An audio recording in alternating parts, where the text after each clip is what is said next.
Good morning friends. मैं faculty government polytechnic Badaun.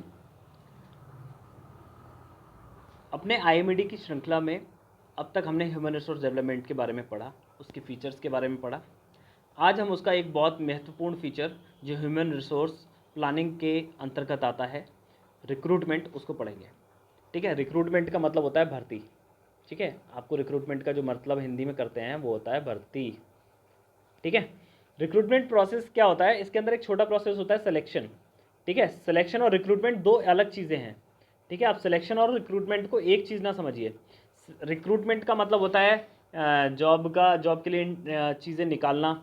ठीक है, जॉब के लिए इश्तिहार देना, जिसे विज्ञापन बोलते हैं, वैसे विज्ञापन निकालना, फॉर्म निकालना। ठीक है, उनका एग्ज़ाम लेना, उनका इंटरव्यू लेना, that is the recruitment process. And selection क्या होता है, जब पूरा हो जाए तो विभिन्न मापदंडों के हिसाब से उसको सेलेक्ट करना सिलेक्शन प्रोसेस होता है। तो दोनों चीज़ों में अलग अलग चीज़ें हैं। ठीक है, तो रिक्रूटमेंट की सबसे पहले हम देखते हैं कि डेफिनेशन क्या होती है। वैसे तो आपको पता ही होगा रिक्रूटमेंट क्या होता है। रिक्रूटमेंट का मतलब होता है भर्ती प्रक्रिया, है ना। तो रिक्रूटमेंट का जो डेफिनेशन है वो आपके सामने स्क्रीन पे है। The process of searching of prospective employee and stimulating to apply for jobs in the organization। ठीक है, यानी एक ऐसी प्रोसेस जिसमें हम क्या करते हैं, एम्प्लॉय की सर्च करते हैं। एम्प्लॉय की सर्च मतलब किसी भी कार्य करने वाले की सर्च करते हैं, किसमें, अपने कंपनी के लिए, अपने ऑर्गेनाइजेशन के लिए। अब एम्प्लॉय की ज़रूरत है हमें, तो हमें उसको सर्च करना पड़ेगा, ढूंढना पड़ेगा। सूटेबल एम्प्लॉय को ढूंढने की प्रोसेस को ही हम लोग कहते हैं रिक्रूटमेंट। ओके, तो रिक्रूटमेंट प्रोसेस में क्या क्या होता है ये नीचे दे रखा है, देखो।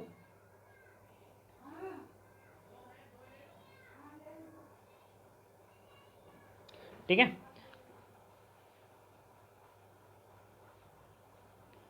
रिक्रूटमेंट प्रोसेस में हम लोग सबसे पहला काम क्या करते हैं, जॉब डिस्क्रिप्शन को शो करते हैं, फिर जॉब स्पेसिफिकेशन को शो करते हैं। फिर यानी आप ऐसे समझिए कि इस चीज़ को आप भूल जाइए, इसको मत पढ़िए, आपको मैं यहीं से समझा देता हूँ, ज़्यादा नहीं करना है आपको, ज़्यादा डीप नहीं जाना है, ये सब MBA वाले वो हैं स्लाइड्स। जब भी आपको रिक्रूटमेंट निकालना है तो सबसे पहला काम क्या होगा कि हमें कौन सी पोस्ट के लिए आदमी की ज़रूरत है, यानी हमें कौन सी पोस्ट के लिए अपने यहाँ वर्कर की ज़रूरत है। तो उसका मतलब हो गया जॉब डिस्क्रिप्शन। ठीक है, अब जॉब डिस्क्रिप्शन के बाद में हो गया अब वो क्या क्या जॉब करेगा। ठीक है, क्या क्या जॉब करेगा, उसकी क्या क्या सैलरी होगी, वो कितने घंटे काम करेगा, जॉब स्पेसिफिकेशन के अंतर्गत आता है। ठीक है, अब ये दोनों चीज़ें हमें पता चल गई कि कौन सा आदमी लेना है, कितना आदमी लेना है, और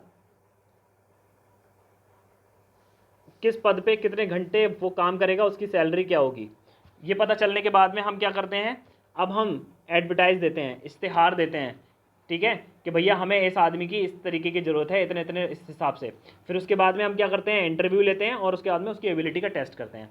ये सारी जो प्रक्रिया है, ये सारी की सारी प्रक्रिया हमारी कौन सी कहलाती है, रिक्रूटमेंट प्रोसेस कहलाती है। ठीक है, ये सारी प्रक्रिया हमारी रिक्रूटमेंट की प्रोसेस कहलाती है। ओके, एक बार रिक्रूटमेंट प्रोसेस कंप्लीट होता है उसके बाद में हम सिलेक्शन प्रोसेस करते हैं। ठीक है, तो that is the recruitment. Recruitment का मतलब आप दोबारा समझिए, आपकी आवश्यकताओं के अनुसार या आपकी कंपनी या ऑर्गेनाइजेशन की आवश्यकताओं के अनुसार आपको जो काम चाहिए उसके अनुसार आपको लोगों का जॉब का डिस्क्रिप्शन क्रिएट करना, उसके स्पेसिफिकेशन को क्रिएट करना, डिफाइन करना, और स्पेसिफिकेशन बन जाने के बाद अब उसके लिए एडवर्टाइजमेंट निकालना क्या होता है, जॉब रिक्रूटमेंट प्रोसेस के अंतर्गत आता है। और जब एडवर्टाइजमेंट के बाद लोग अप्लाई करेंगे, आपके यहाँ आएंगे, तब आप उनका इंटरव्यू लेंगे और उनका सिलेक्शन प्रोसेस करेंगे। ठीक है, that is whole the process is called the recruitment process. इसका मतलब ये जितना भी इसमें सब कुछ हो रहा है, ठीक है, ये सारा का सारा क्या है बेटा, रिक्रूटमेंट प्रोसेस के अंतर्गत आ रहा है। ठीक है, कौन कौन सा, जॉब डिस्क्रिप्शन बनाना, जॉब का स्पेसिफिकेशन बनाना, एडवर्टाइजमेंट देना, इंटरव्यू लेना, एंड एबिलिटी टेस्ट लेना। ठीक है, चलिए आगे आते हैं, सोर्स ऑफ रिक्रूटमेंट। अब हम बात आती है कि भैया हमें रिक्रूटमेंट करना है, लेकिन हम कहाँ से करें। क्या सड़क चलता कोई आदमी उठा लें, नहीं ना। अगर इंजीनियर है तो क्या कॉमर्स का कोई आदमी उठा लें, या कोई डॉक्टर उठा लें, नहीं ना। यानी आपको पता होना चाहिए कि हमें लोगों को कहाँ से उठाना है, कहाँ से लोग हमारे यहाँ आएंगे, यानी हमारी कंपनी में काम जो करने आएंगे वो लोग कहाँ से आएंगे। ठीक है, तो हमारे पास 3 तरीके होते हैं। सबसे पहला तरीका इंटरनल सोर्सेज। इंटरनल सोर्सेज का मतलब है आपके यहाँ जो पहले से कार्यरत लोग हैं, जिनको एक्सपीरियंस है, आप उनका प्रमोशन करके उस पोस्ट पे पहुंचा दीजिए। जैसे मैनेजर की पोस्ट के लिए, मान लो जनरल मैनेजर की पोस्ट के लिए आपको आदमी चाहिए, तो आपके पास एक तरीका तो ये है कि आप अपने मैनेजर को प्रमोशन दे करके जनरल मैनेजर बना दीजिए। इसका मतलब क्या हो जाता है, इंटरनल, यानी आपका जो एम्प्लॉय है, जो काम करने वाला है, वो बाहर से नहीं आया, आपकी कंपनी में से ही आया है, तो इसको बोलते हैं इंटरनल सोर्स।